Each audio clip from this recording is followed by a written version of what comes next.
Reaktor kimia adalah perangkat utama dalam teknik kimia yang digunakan untuk mengendalikan reaksi kimia dalam skala industri. Desain dan operasi reaktor kimia sangat dipengaruhi oleh prinsip-prinsip fisika mekanika, termasuk dinamika fluida dan termodinamika. Reaktor adalah inti dari sebagian besar industri proses kimia dan dibagi secara luas menjadi apakah mode operasinya tanpa aliran atau terus-menerus. Setiap jenis reaktor memiliki kelebihan dan kekurangan tergantung pada fase dan sifat reaktan, termodinamika dan kinetika reaksi, dan juga jenis produk yang dihasilkan. Dalam reaktor kontinu seperti reaktor aliran kontinu berpengaduk atau reaktor aliran plug, dinamika fluida menentukan bagaimana reaktor dan produk bergerak melalui reaktor. Untuk reaktor aliran kontinu berpengaduk, aliran sering diasumsikan sepenuhnya teraduk, yang berarti bahwa konsentrasi dan suhu seragam di seluruh reaktor.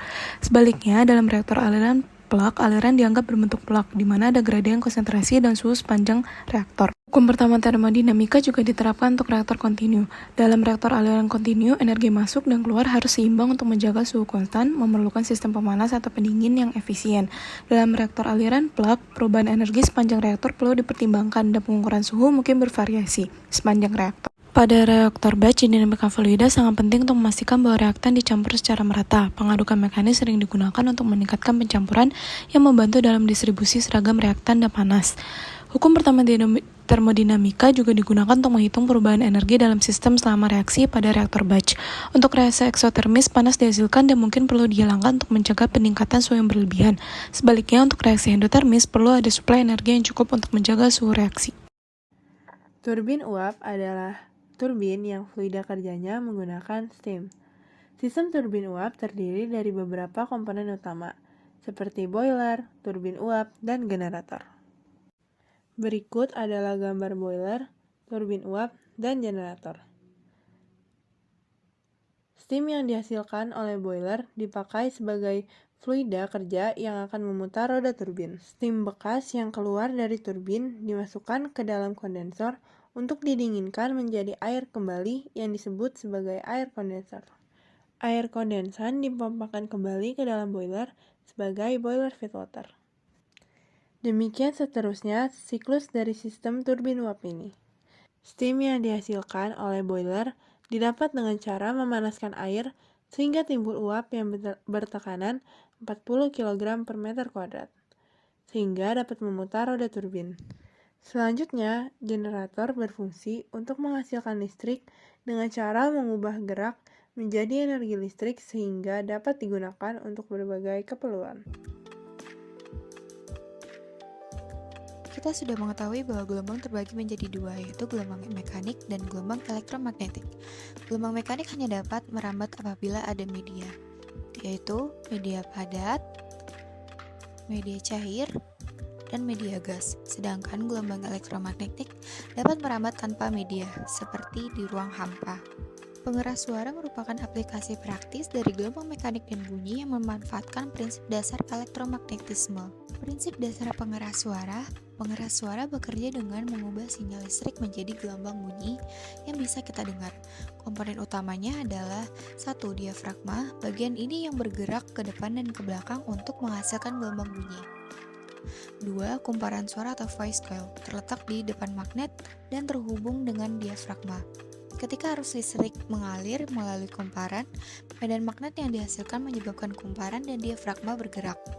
Yang ketiga, magnet yang menyediakan medan magnet tetap yang berinteraksi dengan medan magnet yang dihasilkan oleh kumparan suara. Gelombang bunyi merambat dengan cara merapatkan dan merenggangkan medium yang ada di sekitarnya. Perlu diingat bahwa gelombang bunyi memerlukan medium untuk dapat merambat dan terdengar. Contohnya pada pengeras suara atau speaker yang menggetarkan udara di sekitarnya, dan getaran tersebut merambat sampai ditangkap oleh telinga. Proses menghasilkan bunyi melalui 1. Impuls sinyal listrik. Sinyal audio listrik dari perangkat sumber seperti mikrofon atau pemutar musik dikirim ke pengeras suara. Lalu interaksi magnetik, arus listrik yang berubah-ubah melewati kumparan suara menciptakan medan magnet variabel. Medan ini berinteraksi dengan medan magnet tetap dari magnet pengeras suara. Lalu yang ketiga, gerakan diafragma. Interaksi magnetik menyebabkan kumparan suara dan diafragma bergerak maju mundur.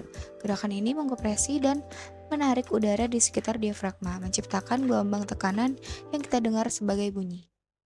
Baik, perkenalkan saya Farhan Abdurrahman dengan NPM 2306225994. Saya akan memaparkan tentang alat ukur tensi ataupun sphygmomanometer dan aplikasinya dalam fisika mekanika. Sphygmomanometer atau tensimeter ini terbagi menjadi 3, yaitu yang paling canggih sekarang adalah tensimeter digital, kemudian ada tensimeter merkuri dan tensimeter aneroid.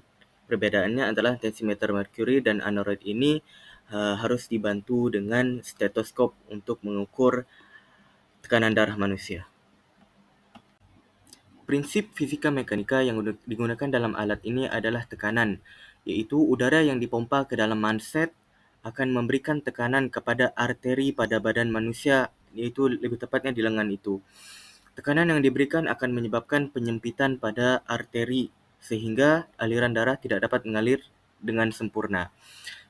Dan tekanan darah akan dihitung ketika udara yang dipompa tadi dikempeskan dan aliran darah mengalir secara perlahan-lahan. Pada saat aliran darah mulai mengalir, pada saat itulah tekanan darah akan diukur.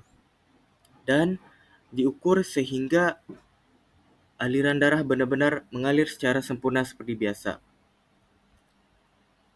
Jadi terdapat 3 kesimpulan yang dapat saya ambil daripada alat tensimeter ini, yaitu yang pertama, tekanan fluida, yaitu udara yang dipompa ke dalam manset yang dipasang pada tangan manusia akan memberikan tekanan pada arteri. Yang kedua adalah hukum Pascal, yaitu tekanan yang diberikan pada fluida tertutup akan disebarkan secara merata. Dan yang terakhir adalah konversi energi, yaitu merubah tekanan udara menjadi sinyal elektronik yang akan memaparkan nilai tekanan darah pada tensimeter.